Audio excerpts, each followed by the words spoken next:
ఉగ్రవాదం ఇప్పుడు కొత్త పుంతలు తొక్కుతోంది.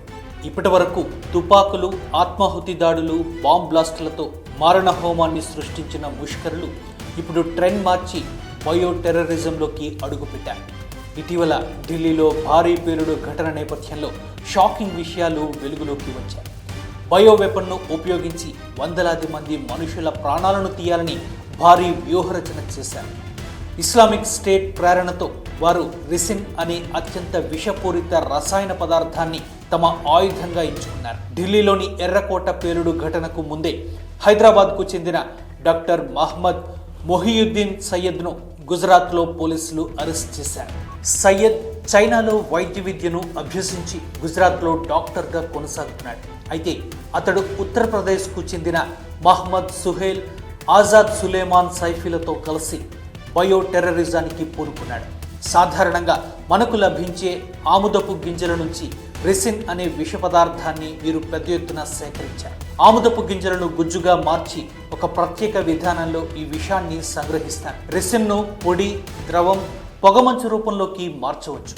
దీనికి రంగు, రుచి, వాసన ఉండదు కాబట్టి దీనిని నీరు వంటి ద్రావణాలు, ప్రసాదాలు వంటి తినే వంటకాల్లో కలిపిన ఎవరూ గుర్తించలేరు. దీంతో పబ్లిక్ ఎక్కువగా ఉండే ప్రాంతాల్లో దీని ద్వారా విష ప్రయోగాన్ని చేసి తద్వారా వందలాది మంది ప్రాణాలను తీయవచ్చుననేది ముష్కరుల భావన. ఈ క్రమంలోనే మొహిద్దీన్ వద్ద 4 కిలోల ఆముదపు గుజ్జును పోలీసులు స్వాధీనం చేసుకోవడం తీవ్ర కలకలం రేపింది.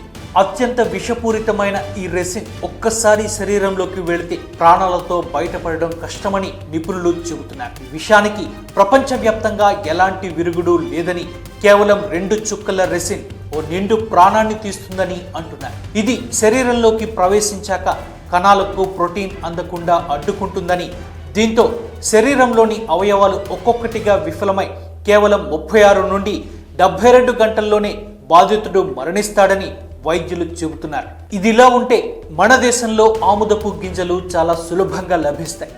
ఆన్లైన్లో కూడా ఎలాంటి ఆంక్షలు లేకుండా అమ్ముతుండడం ఇప్పుడు వెనుముప్పుగా మారింది.